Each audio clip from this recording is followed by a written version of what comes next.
Yes, thank you very much.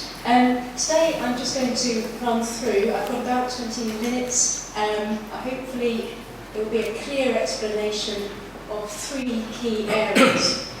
A bit of a recap of what is the purpose of the Welborne Design SPD, a brief recap as well about the process that we went through, and thirdly, what were the changes we made, because as you recall we consulted on the document and now have adopted it, and just at that last stage I want to pick up a few points that the Standing Conference made to just highlight how those changes were incorporated in some cases but not in others, and the rationale behind that.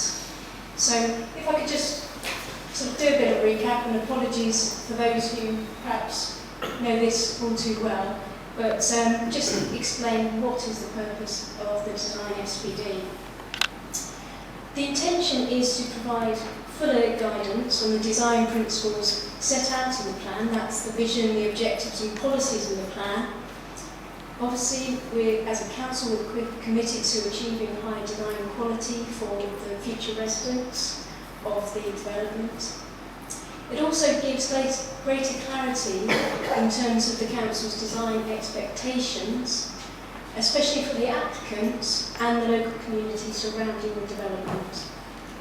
It's worth highlighting that now, like the plan being adopted, it has what we call, and I apologise if I put any jargon in this, so I'm trying to de-jargon it, we call in plain terms of material consideration. So that, in effect, means when we determine applications, we look at the Welborne plan and we will also look at this SPD and check that any applications coming forward are in line with these documents. Just a bit of a recap on where we were, and it was alluded to before. We went out to consult on the draft design SPD, and I don't know whether you recall, this was the document that we went out on. That was then taken forward into the Welborne plan examination, took place, and then the council adopted that June of last year. We then decided to take forward the Welborne Design SPD, taking into account the discussions and the recommendations of the inspector. That was decision to adopt it was on the 11th of January, and it took effect on the 25th of January this year. Now, if I could just explain. The previous consultation document went into a lot of detail about design, but getting a lot of the feedback, we felt also from the community, we felt it was important to explain the role of the Welborne plan in design matters, but also a number of the key design documents that were needed as part of the planning process that needed to demonstrate compliance with the plan. And we thought that was very important because it will give more clarity to the community and the applicants about the process.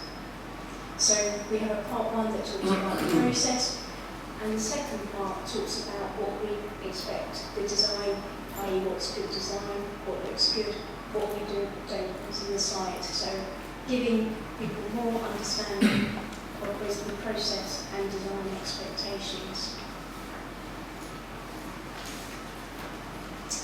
I put this diagram up here just to explain the distinction, which I'll go through. And apologies, I'll try and make it as simple as possible, but we're getting into technicalities of planning accuracy when we're talking about the process.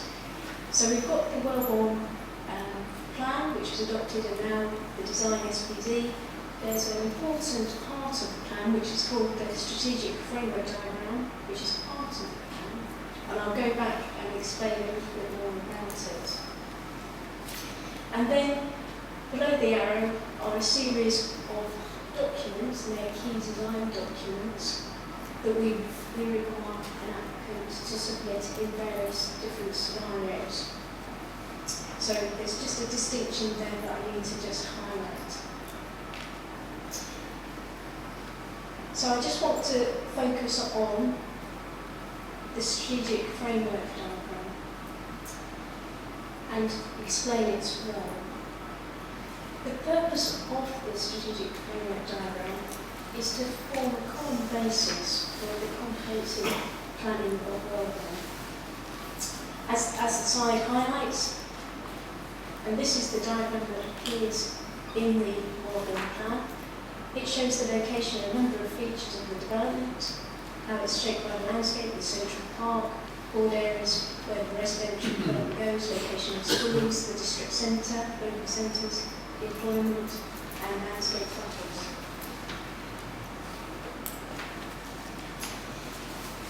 In simple terms, the Welborne plan requires the applicants to submit a structure plan that takes on the principles of the Welborne plan and that's the strategic framework diagram. So we as a council have said this is how the plan imagines development to be, and the applicants submit a structural plan to show comprehensively how that accords with the plan and also the strategic framework diagram. And it's probably worth explaining why that is. Because it's such a large development, everything needs to fit together.